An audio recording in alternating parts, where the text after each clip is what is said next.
Now this program started in 1997 and is in all 50 states. You see Guam, Puerto Rico, U.S. Virgin Islands. And it's a world, as I said, it's in every state in the Union. And since it started in 1997, they have recovered over $300 million in Medicare abuse that they have been able to return to Medicare because of false claims. It's a major, major problem, still goes on today. The organization is made basically of a staff in each city, and then we have a lot of volunteers who work for one of them. One of the handouts will say volunteer opportunities. Here is prevent, protect, and report healthcare errors. Because many of them are still going on today, and people, we want to make them aware that they still go on. We want you to become educated consumer and ask right questions. And when we reviewed with this personal healthcare journal, there's a lot of questions in there that we ask people to ask their physician. Drug diversion means that, let's say you get a bill for oxycodone for pain, and it goes through a doctor, and there's something left over.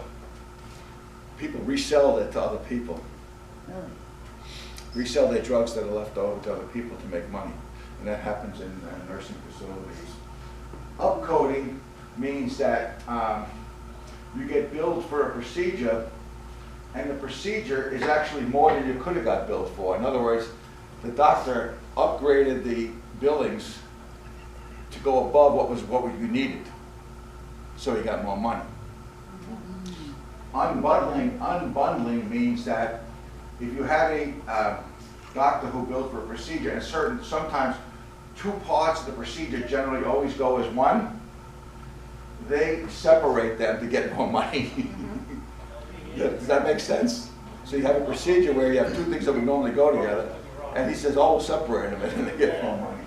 And then false provider offices and identity theft, where you get billed for someone else's services, and that's happened before. Some people with the same name, they get billed for x-rays the wrong body part. They go for a broken leg, and they x-ray your arm or your ankle, not your bill. A lot of these wrong person bills occurred when we had the old Social Security numbers, where it was your same as your Medicare number. And now, of course, everyone has their own number. Unnecessary surgery, which is what we talked about before. Home health fraud, billing for home care when Medicare criteria is not met. We're going to talk further about that. Not homebound, no skilled services needed.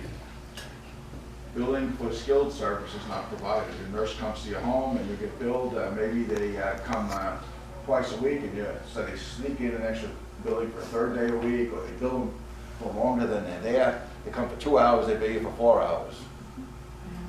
And billing for more visits than provided, and the poor quality. Patient recruiters pay. Patient recruiters are the people, they call to you, they're going to run a new test on a new procedure or a new drug, and they want to sign you up as a recruiter to participate. And they get kickbacks for that, for signing up you as a recruiter. That happens all the time. They call you up as a new drug being tested, you see a commercial, they want you, if you have this, this, and this, oh, please call this number. And you will get maybe involved with the program. The people who you call are getting a kickback from the company that's going to do the hospice care scheme, where they pay recruiters again for hospice. Physicians certified the patients were dying when they were not. All this happens several times. I would be in the home care program.